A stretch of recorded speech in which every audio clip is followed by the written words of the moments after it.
Every time I try to make it on my own, every time I try to stand, start to fall.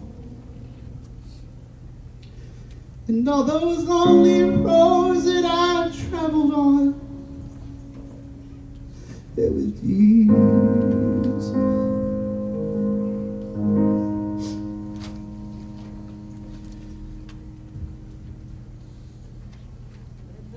When the life I built came crashing to the ground, when the friends I had were nowhere to be found, I couldn't see it then, but I can see it now. There was Jesus.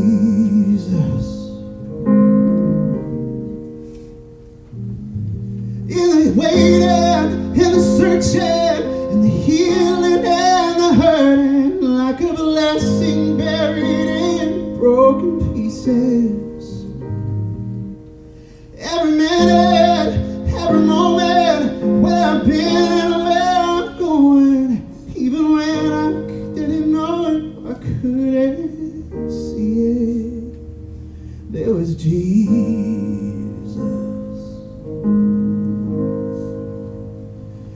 For this person who needs an amazing kind of grace, for forgiveness at a price I couldn't pay. I'm not perfect, so I thank God every day. There was Jesus. There was Jesus. In the waiting, and the searching, and the healing and the hurting, like a blessing buried in broken pieces.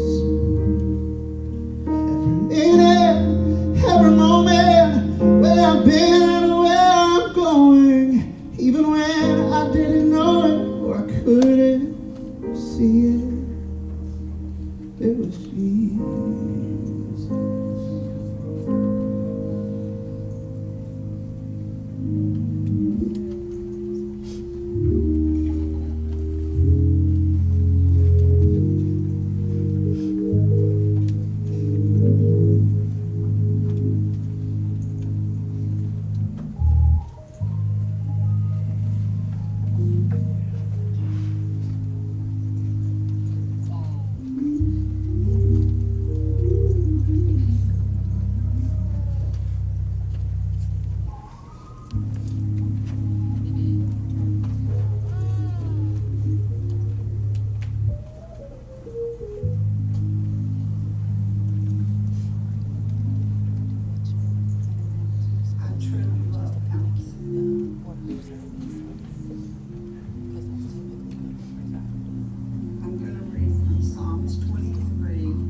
Is my shepherd, I shall not want.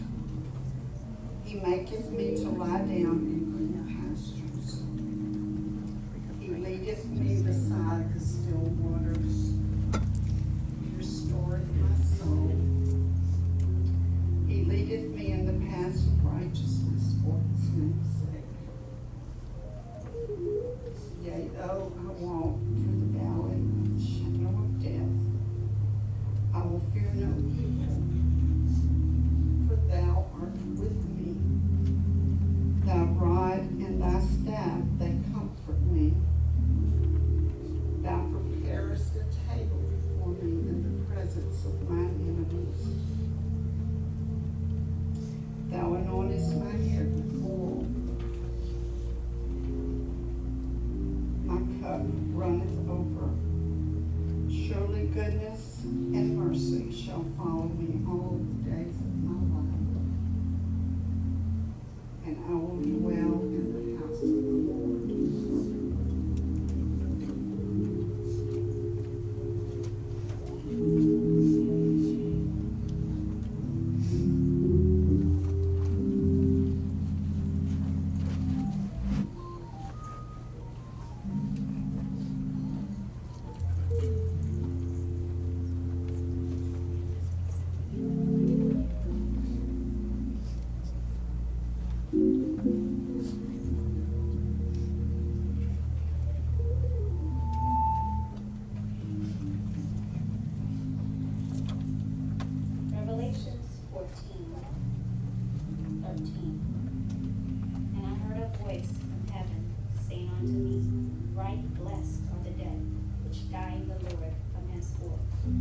Yea, saith the Spirit, that they may rest from their labors, and their works do follow them. Revelations 14:13.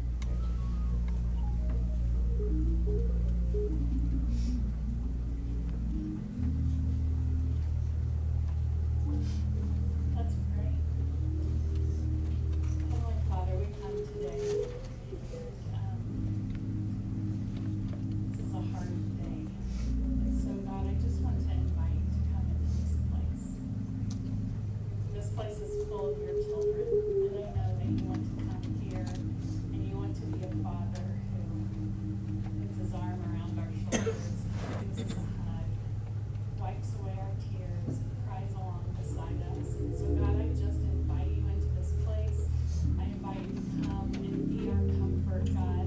We can only find comfort in your presence, Lord.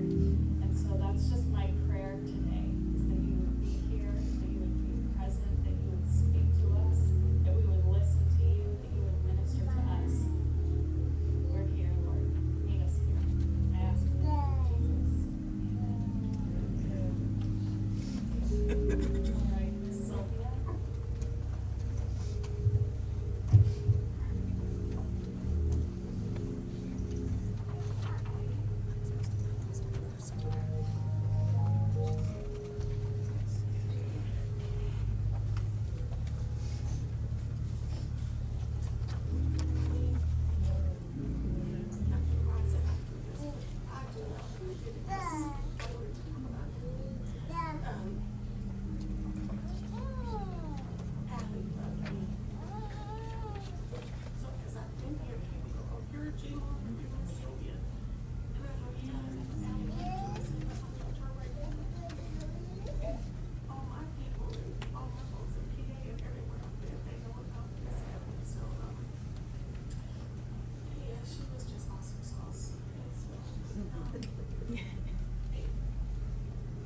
She'll say that I spoke to her or I love her or spoke wisdom, but she taught me just as much.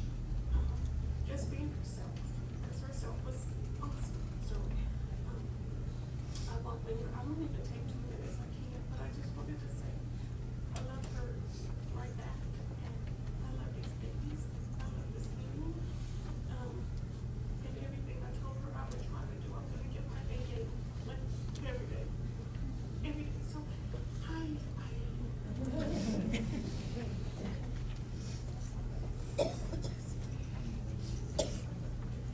It's Cheryl.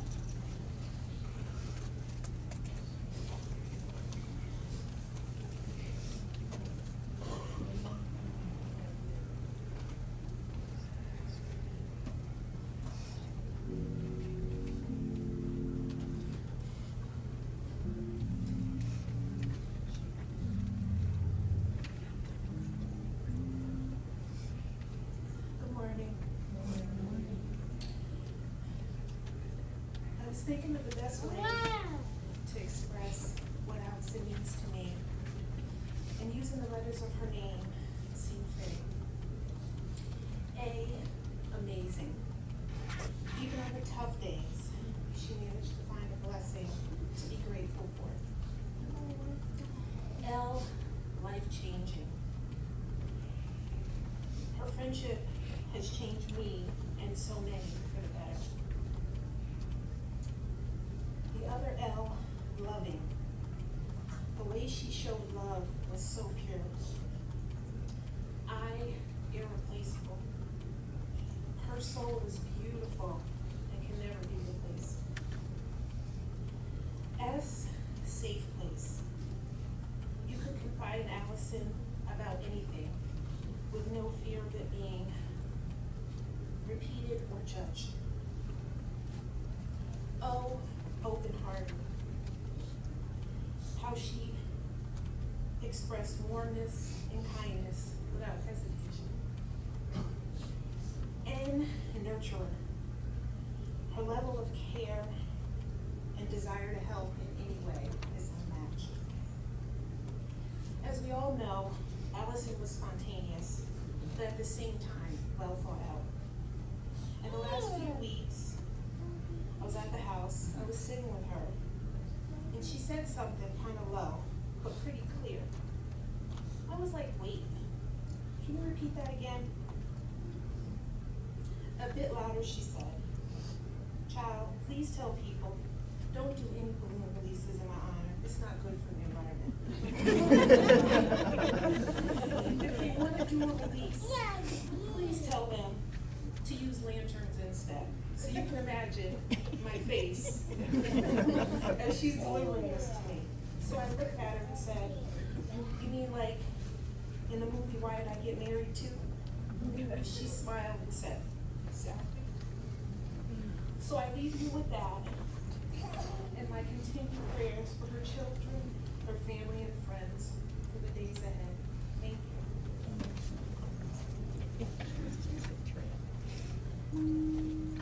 Miss Nichols.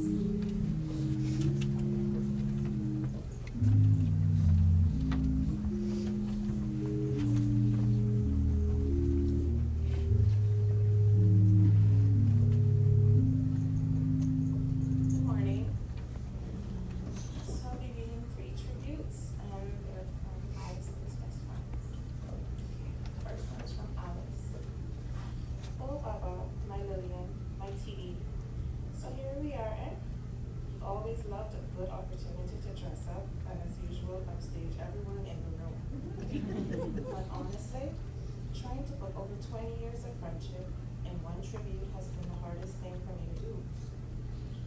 Especially since you will not be inventing my grammatical errors digitally. Yes, I know that's not a real word, but as always, you can challenge me to rise above. That was you, always. I can hear you now. You can do it, man. Somehow, always reminded me of how proud you were of me in our hilarious ways, remembering my every accolade as if they were your own. You were always in my corner. I just want to tell you, I am so darn proud of you. I'm a little upset too. How come I didn't know you touched so many people? We told each other everything and showed each other everything. You remember our 2-hour calls, thoroughly look at your colored pen collection, still impressive. Man, it still amazes me that even though distance separated us, we never missed a beat, maneuvering life peaks and valleys together. Be it a day, a week, or a month, we went without speaking because of life, nothing ever changed. Our connection, or when we avant-garde, was so incredible. As we would always sense when something was off, or just call, and it would be just as though each other, when we would remind each other the world sucks without each other in it. And I would tell you I'm moving to South Carolina to be closer for the millionth time at the slightest inconvenience. You were home to me. You were so protective of me from day one. Something that meant so much for more reasons than one. You made your family mine. Your mom became one to me, and your beautiful babies, mine and mine yours. I am so happy you were able to see Enzo, who you helped bless me with his name. I promised to tell him all about his beautiful tia, Allison, and how much you loved him already. I'm a real miss hearing you say, hello, Alice.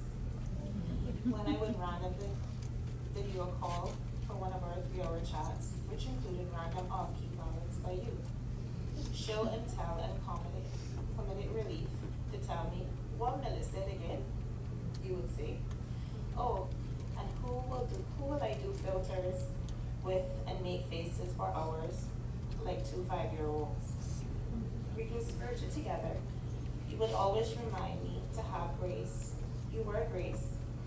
To think from 2 little girls on an after-school bus to women, mothers, on that bus. When we spoke,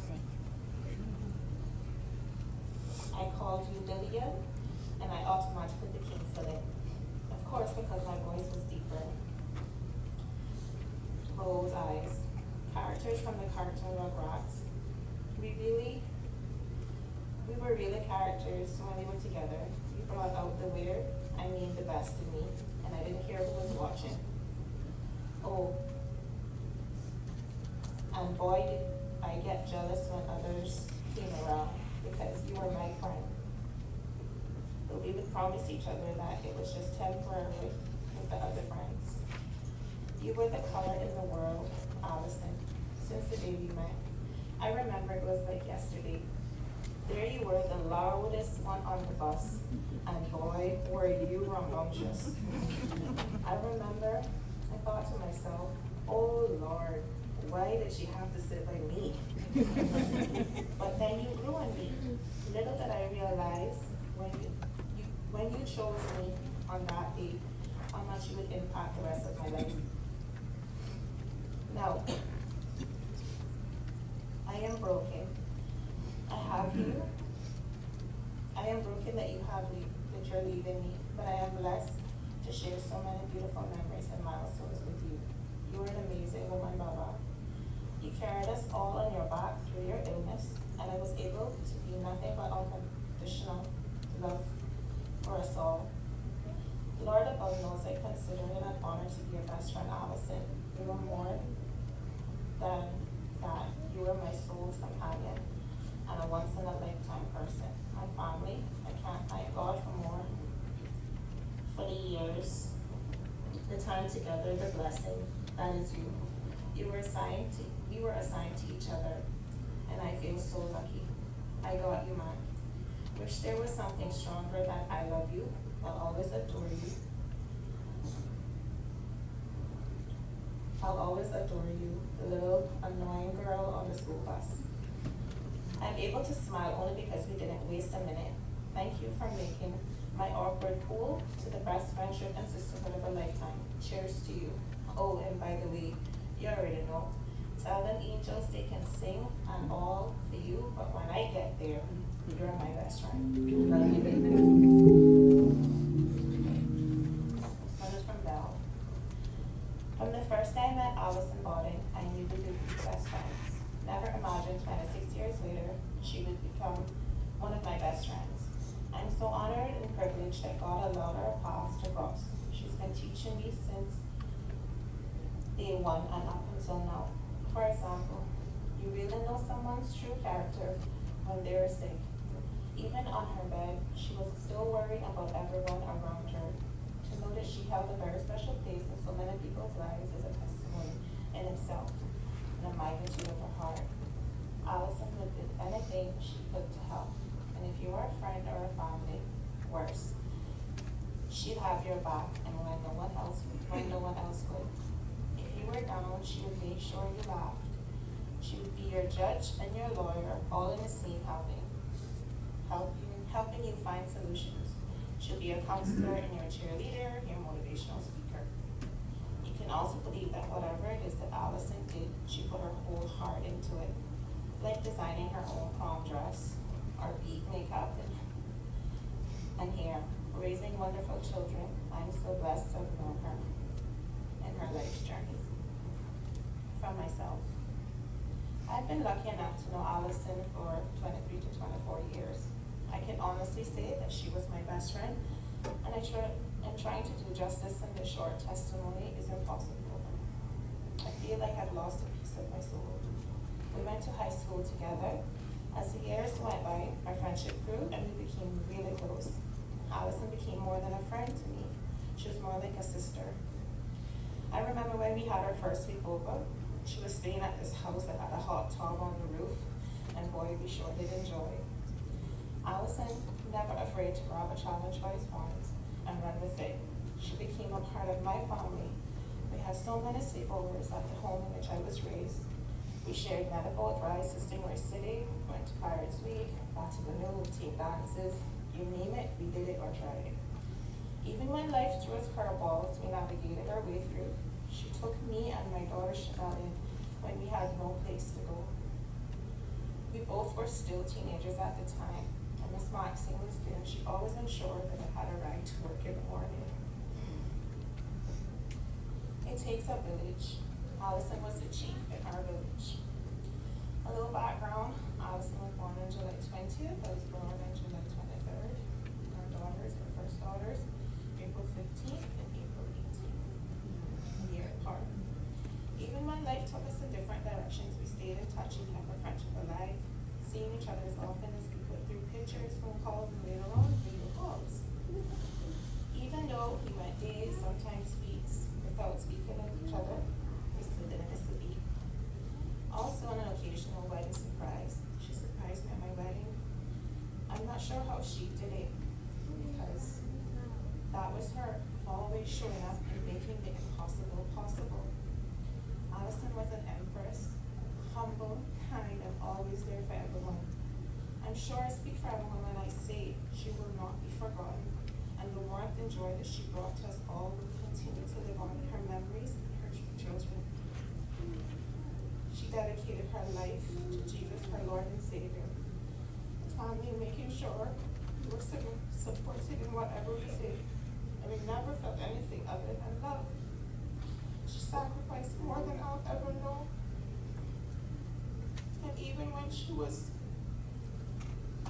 putting everyone else before herself, she still made time to listen to all of our problems. Allison, I know you will rest comfortably with Jesus and probably showing him how to do a cut crease over Charlotte. I know that I will see you again, and I love you.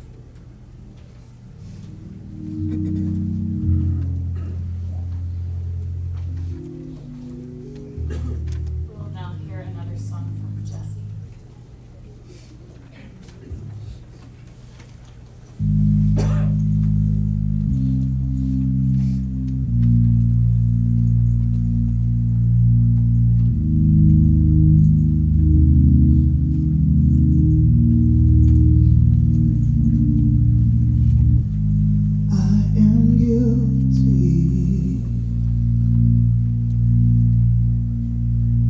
Ashamed of what I've done, what I've become. These hands are dirty.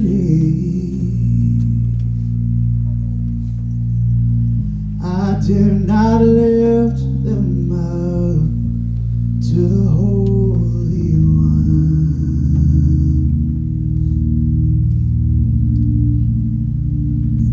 You plead my cause, you right my wrongs, you break my chains, you overcome, you gave your life to give me mine, and you say that I am free. How can it be?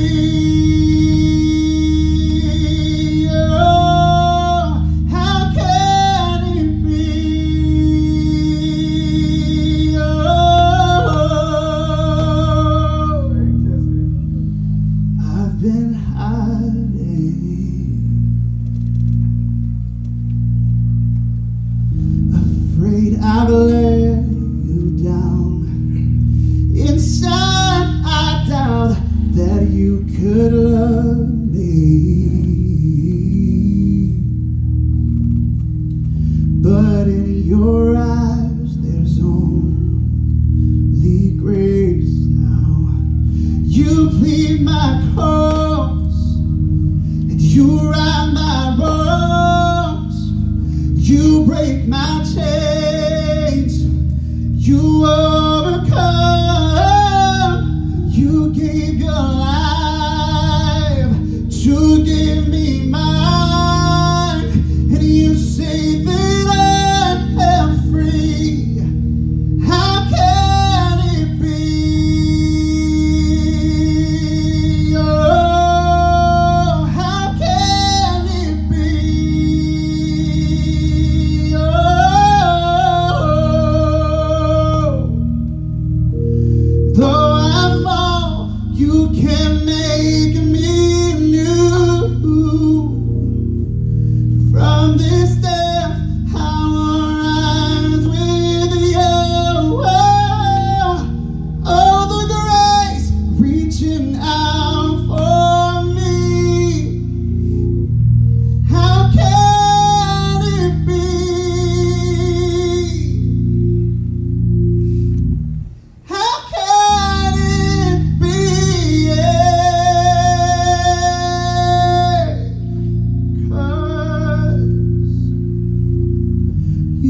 keep my clothes. You right my wrongs. You break my chains. You overcome. You gave your life to give me mine. You say that I am free. How can it be? Oh, how can it be? Oh, how can it be?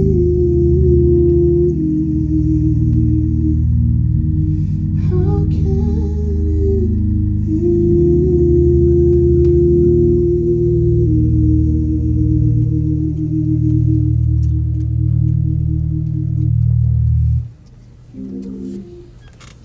Describing that will now share the eulogy.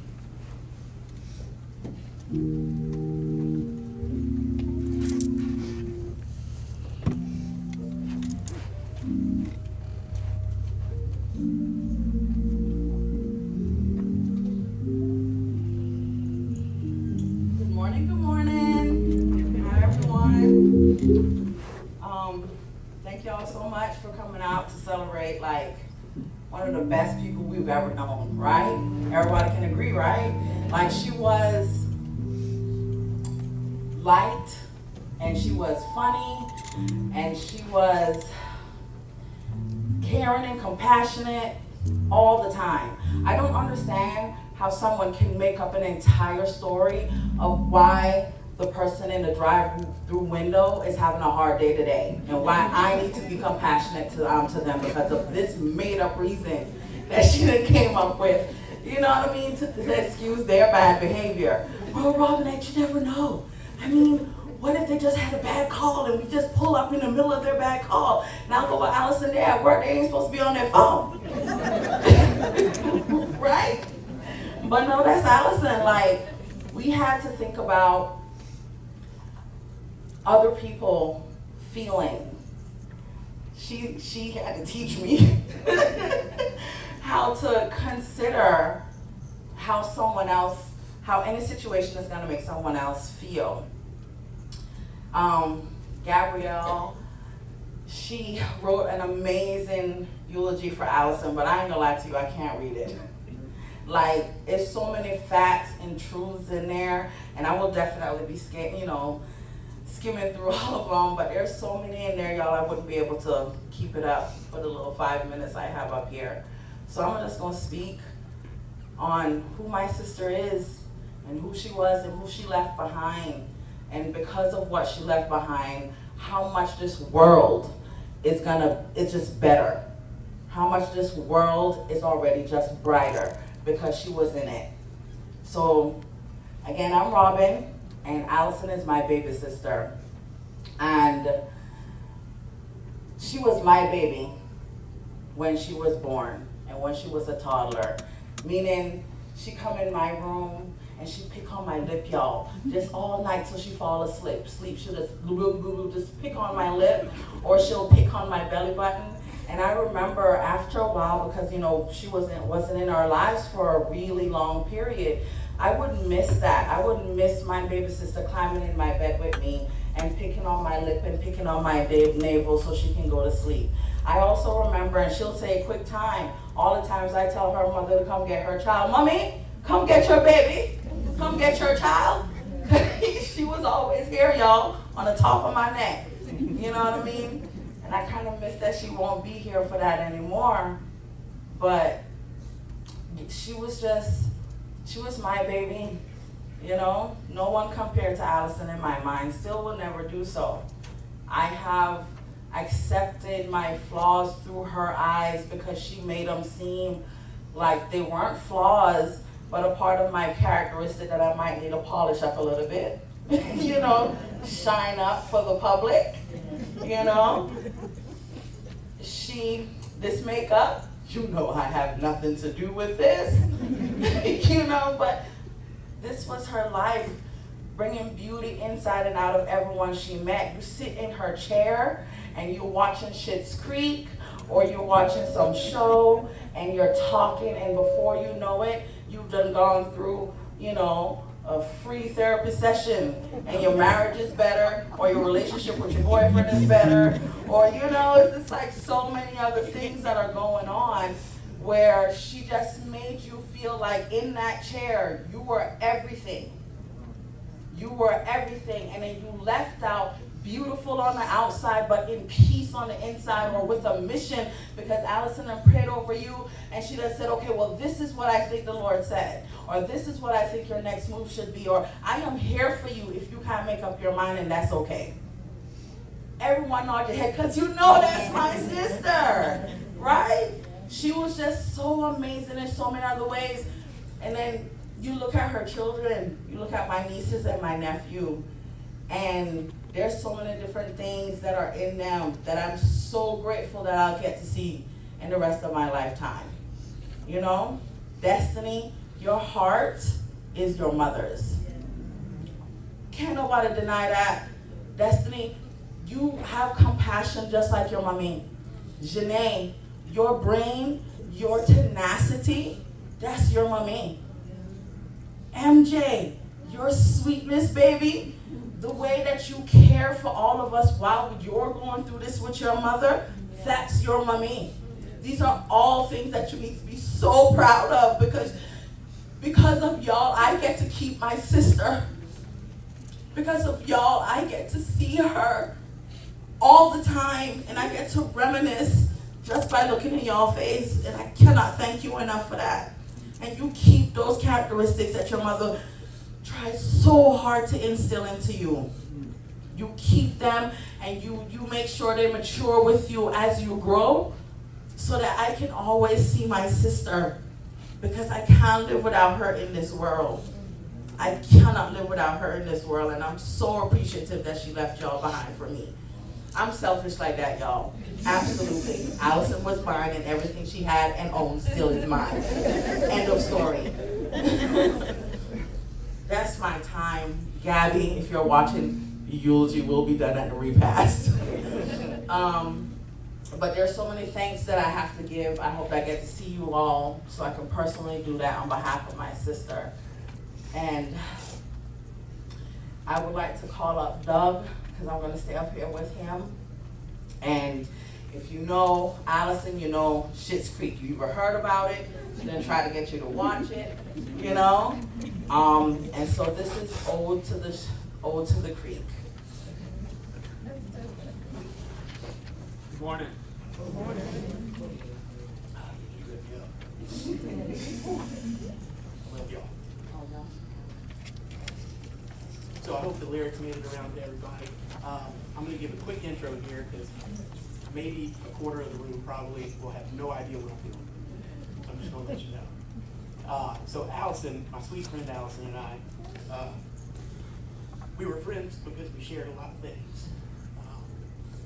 At the top of the list is our love for Jesus. And a pretty close second is humor, laughter. Every time we were together, it was a riot. So it wasn't a surprise to me when I went to see her in the hospital one of the last days before she went home. And we're bending down in her ear, my wife and I were there. We were kind of, whispering sweet words of encouragement and things like that. And she looked at me and she said, we got to switch things up. And I said, what are you talking about? She said, I'm going to get you to sing. I said, I can't sing that good. She said, yeah, but you can perform, and I know you'll do it right. So anyways, we also shared a love for the TV show Schitt's Creek, and that's where this came about. So in one of the episodes in the first season, Moira Rose, who's one of the lead characters, breaks out into song at a funeral. And so it was a baby boy. So I'm going to give my best Moira take on this. And I'm going to use a little artistic license because she was about a 60-year-old woman, and I'm not. But I'm going to give it a go. And I'll invite y'all to sing the second verse, or the second kind of stanza there along with me. Oh, Danny boy, the bites are calling from glen to glen and down the mountain side. The summer's gone and all the roses falling. 'Tis you must go, and I must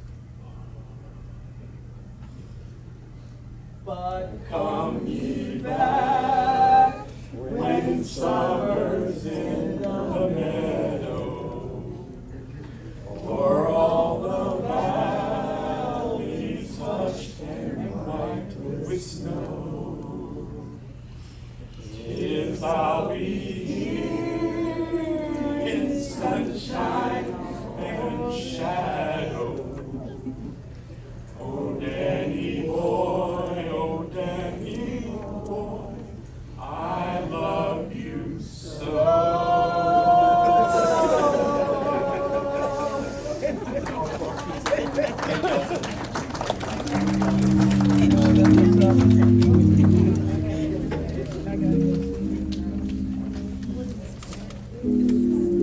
And now I'm supposed to get up and preach a sermon. Thanks, Allison. I know the reason why Allison wanted that song sung at her funeral is because Allison is a person who loves to have fun. And even though she knew today would be a hard day for us, she still wanted us to have fun. She wanted us to be able to laugh. I remember one time when Allison and I laughed to the point of tears. So I was getting my hair cut, and I always kind of swipe my bangs over to the side like this, but I wondered what it might look like if I had my bangs cut so that they just hung straight down all the way across my forehead. So she cut my hair, twirled my chair around so I was looking at the mirror and said, "What do you think?" And I said, "I think I look like the Jim Carrey character from Dumb and Dumber." Like the old type, you know? And I was so on point, and I looked so bad that we both just lost it. She took a picture of me, and about an hour later, she texted me the photo edited with a little chip on the right side. I still have it. It's pretty great. I had the opportunity to spend a lot of time with Allison at church. We spent a few holidays together. But I honestly think that my favorite times that I got to be with her was when I went to get a haircut. Now, I honestly don't have hardly any hair at all. When I go to Great Clips, they cut my hair in like 10 minutes. I'm done. But when I would go to Allison, she would schedule like an hour or an hour and a half for me to get my hair cut. Because we would just talk, we would laugh, we would cry, we would try to decide together how to mother daughters. We would share with each other the things that God was doing in our lives, the things that God was teaching us, and those were just really holy moments for me there in her salon. Allison, she did volunteer at church a lot. She helped a lot, especially with the children, but I feel like her true ministry, her real calling and vocation was the time she spent in those one-on-one conversations in the salon with people. Now, I'm sure that others of you have also experienced holy moments with her in the salon, or maybe also when you went to visit her during this last year as she was battling cancer. I would go to visit her with the hope that maybe I could offer her some encouragement or some comfort, and I would walk away from the place feeling like I had been encouraged and strengthened. Did any of you feel that way? I felt that way every single time.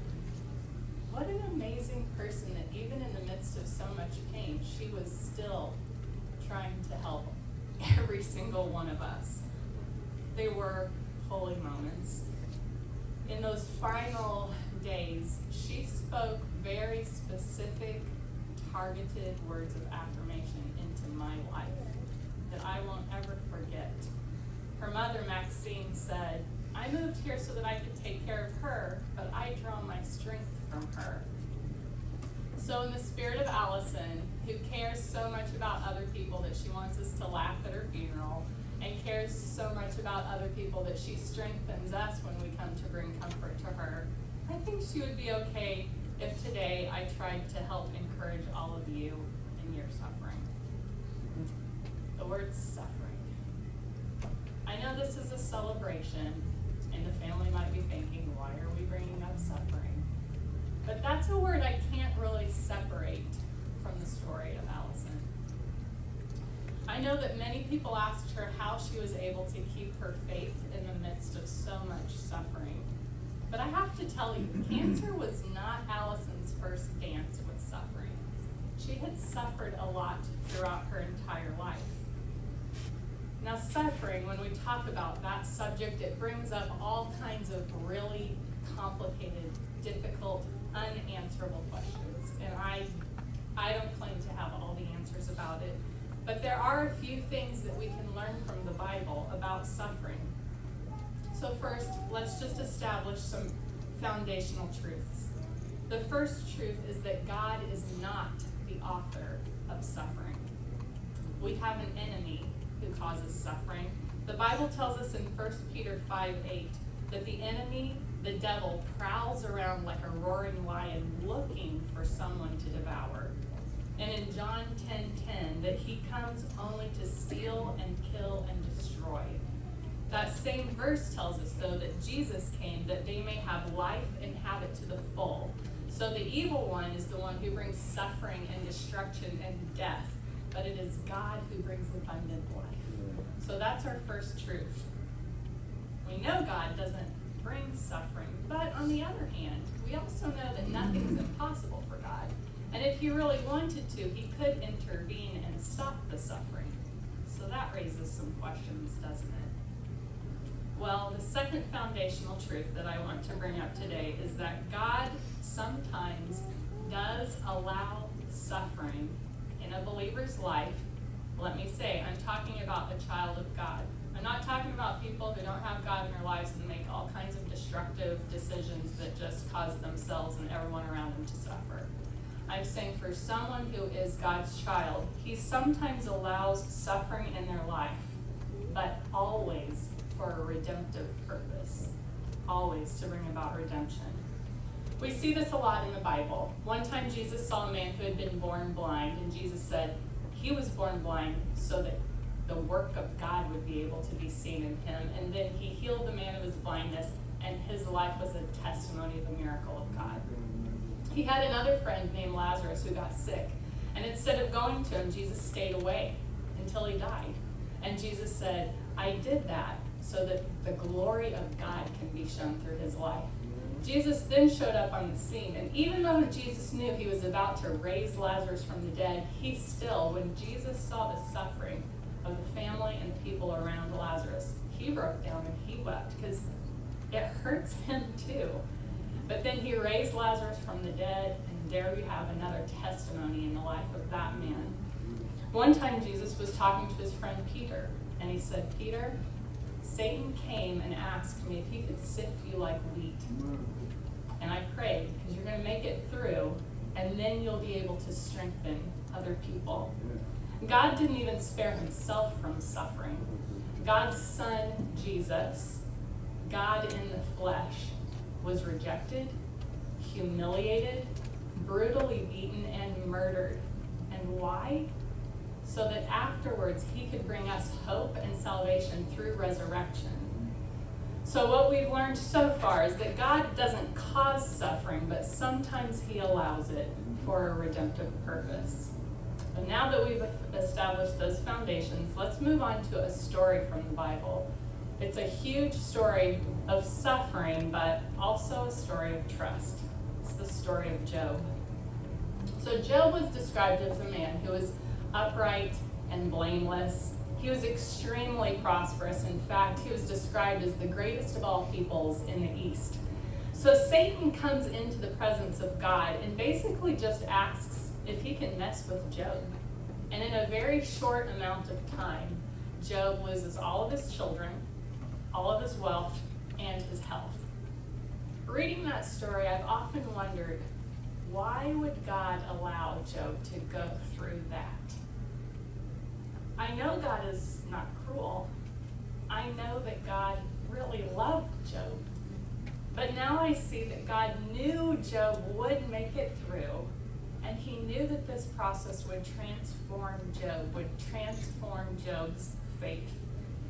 In the story, we can watch Job's faith grow from an immature, pressure-filled, fear-filled faith to a mature faith. The kind of faith and trust in God that just holds on and digs in and clings. It's the kind of faith that when you don't have hope in anything else, you can't turn to anything else except God, you choose to turn to God instead of turning away from God.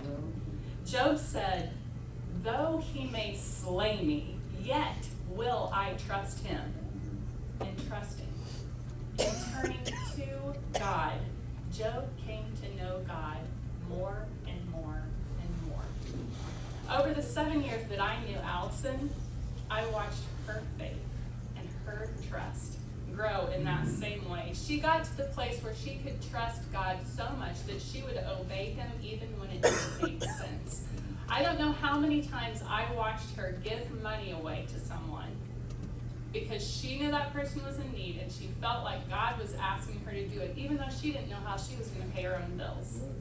And in the times that she had the trust and the faith to obey God like that, God always came through, and he miraculously provided for her. You've heard the stories, right? She told one story after another of the way God would come through, and he would show himself, and she would know him more, and she would trust him more, and she would grow closer to him.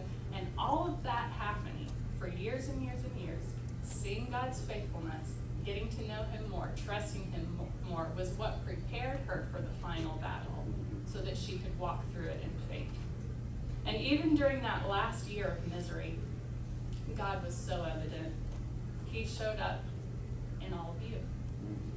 Just as I look out, I know I'm going to miss so many people, but he showed up in Evelyn, who came every week to mentor the kids.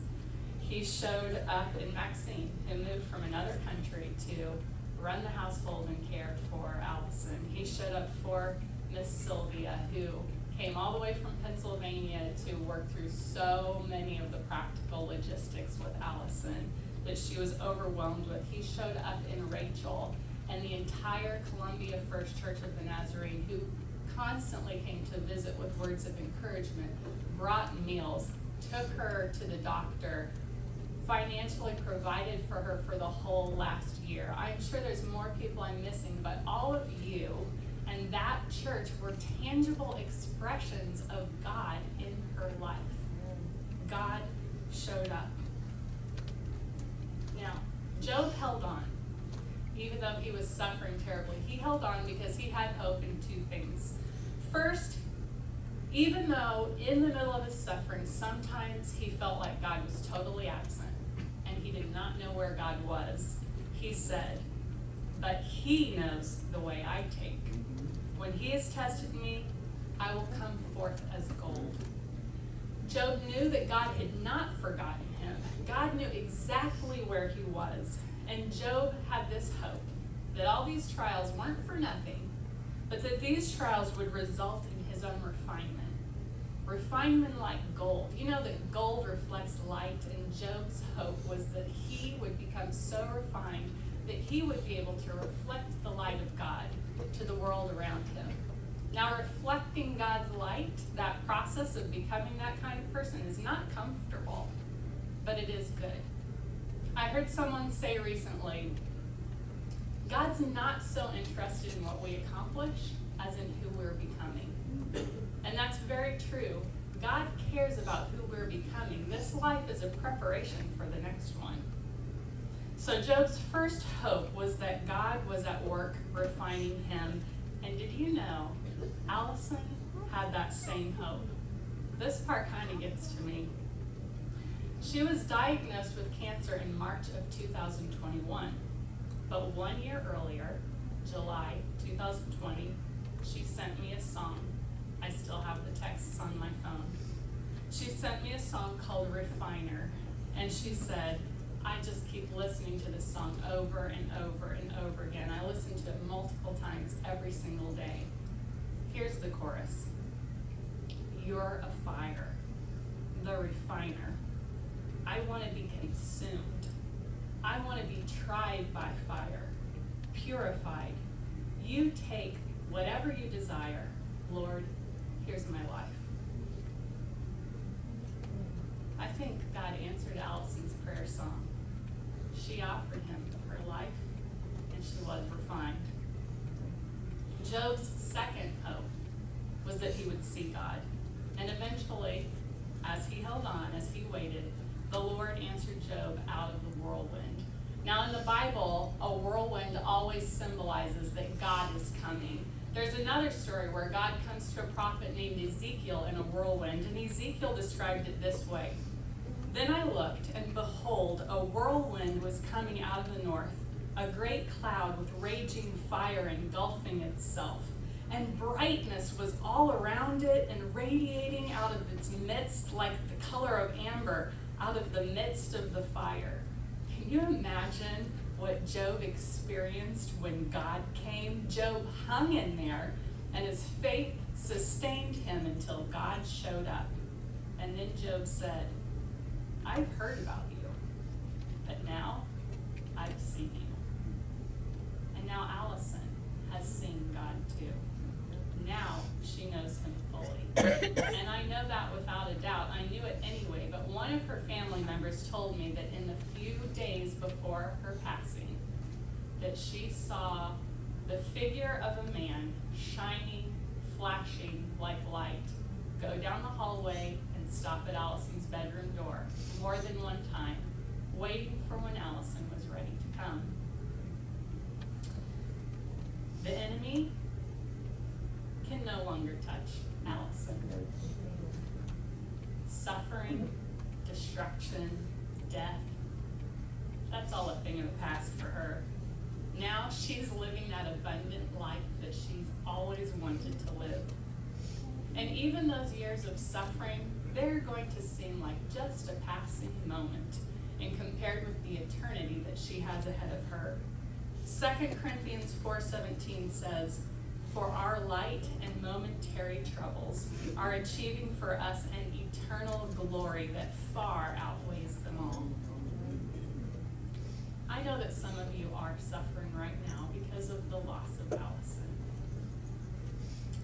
I still don't understand completely why it had to happen this way.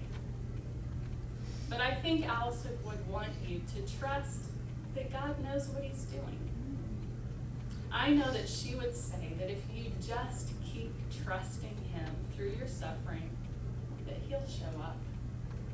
And when God shows up, that's when you'll eventually be able to feel peace again and be able to feel joy again, despite these terrible circumstances. Because we don't feel joy and peace because of our circumstances. We feel joy and peace because of God's presence, no matter what the circumstances are. Your grief and suffering aren't going to end quickly, but I think Allison would say, just keep clinging to God. And not only will you see God, but you'll also see Allison again one day. We're not left without hope. Now Miss Amber will come up and say our closing prayer.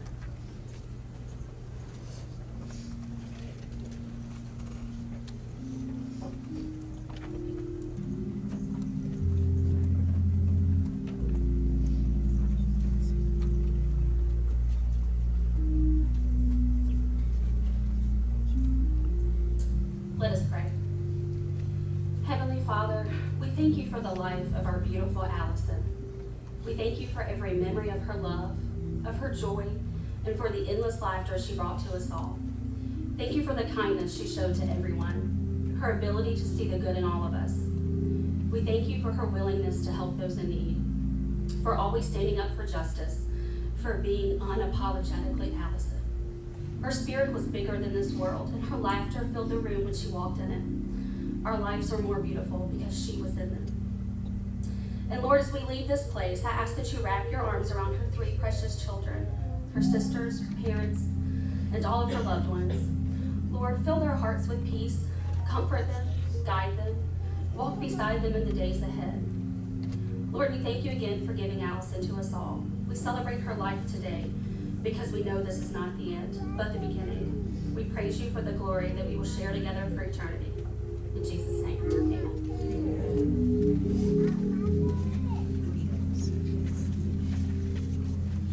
In a minute, we'll go. And I just ask that you go with God. Go with God on the mountains. Go with God through the valleys. Just go with him.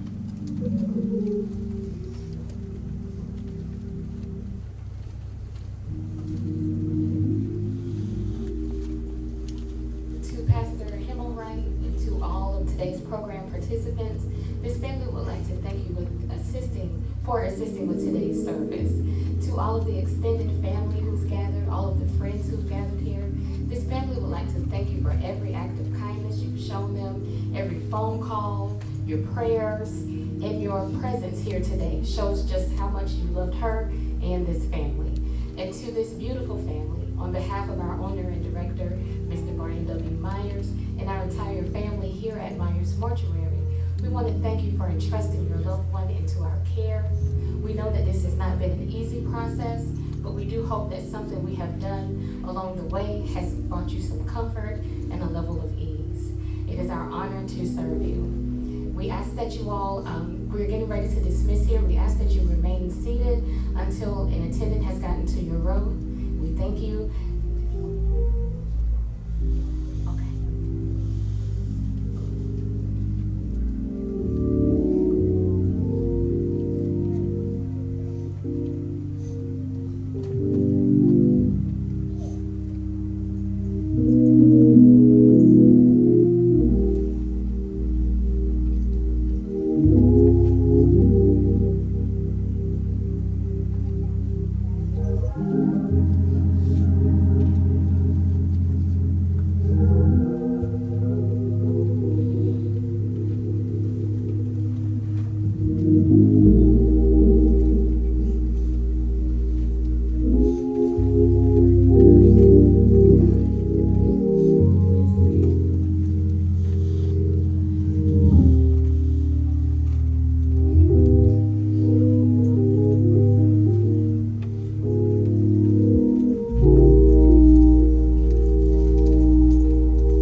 Mountains bow down and the seas will roar at the sound of your name.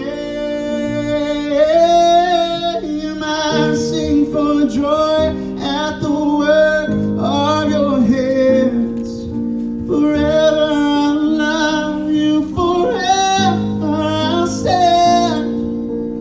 Nothing compares to the promise I have in you.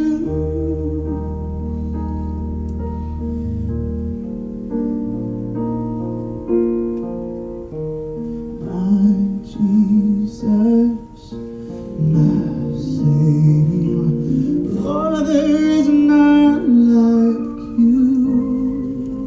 All of my days I want to praise the wonders of your mighty love.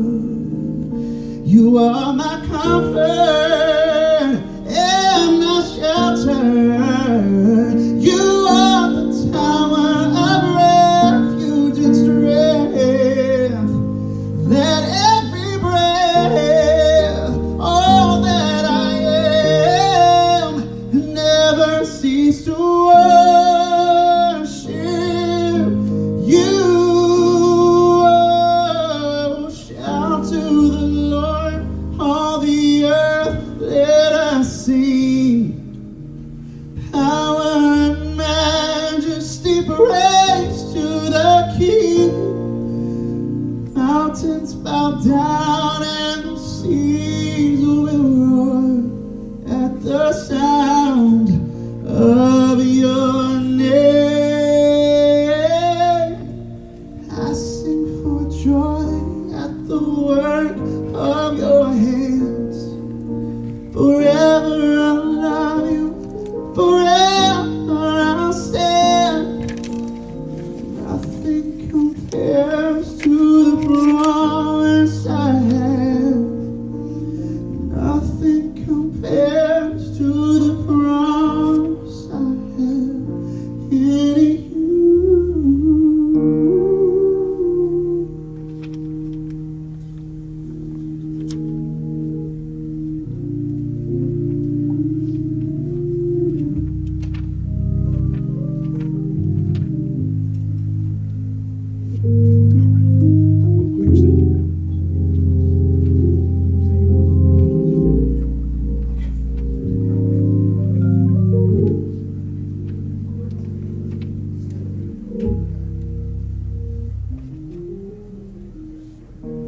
My Jesus, my Savior, Lord, there is none like you.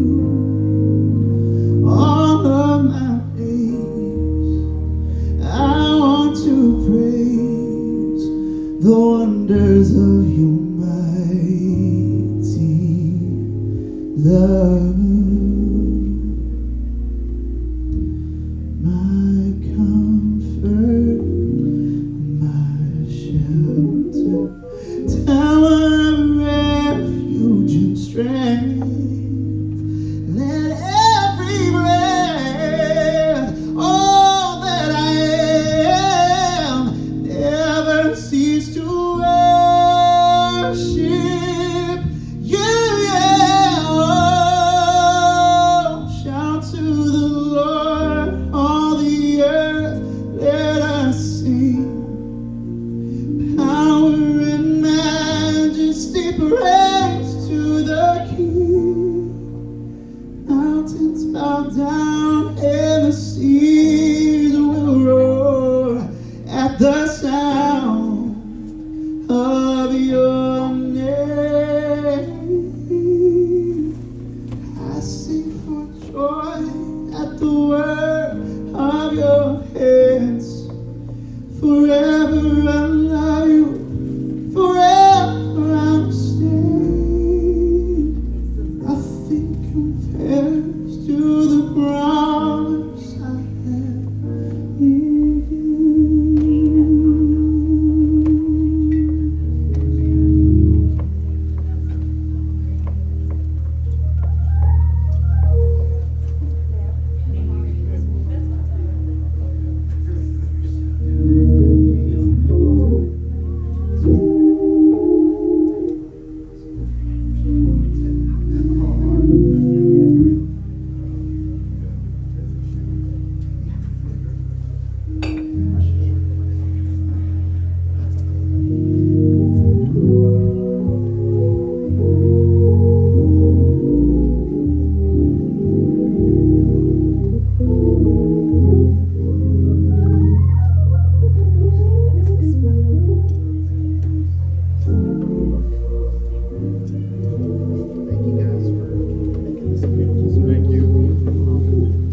You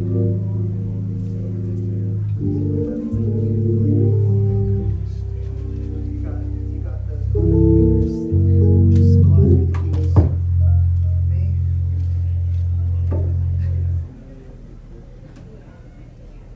I can't really perform or sing. I feel like I'm not for myself. What peer pressure in the house is fun. I told myself I would fall apart when I did it. No, you did a fine job. Allison would get. Actually, no, she actually probably would have given me a hug.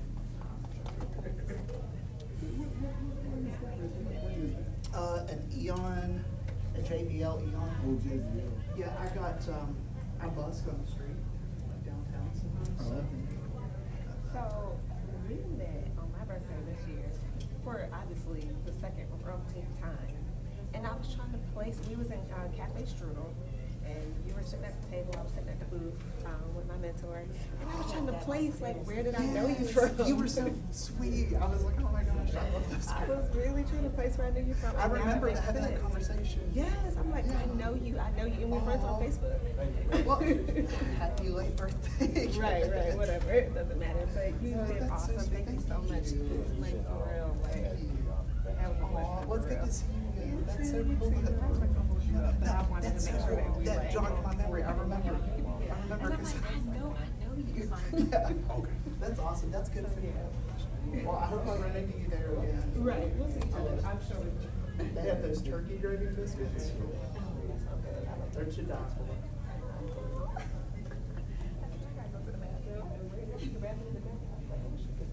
She's still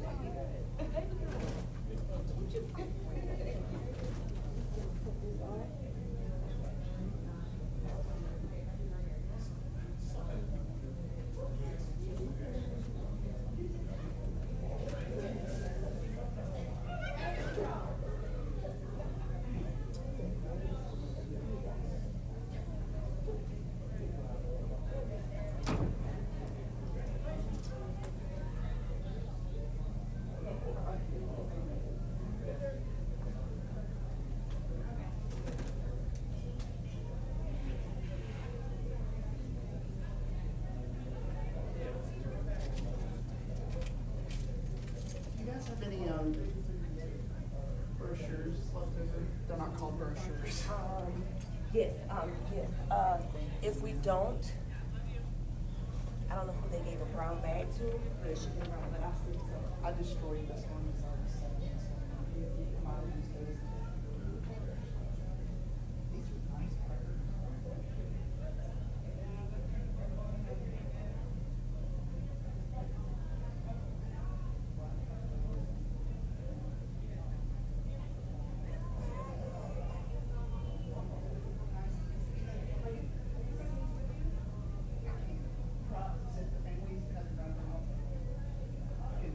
I'm just gonna get my other stuff here.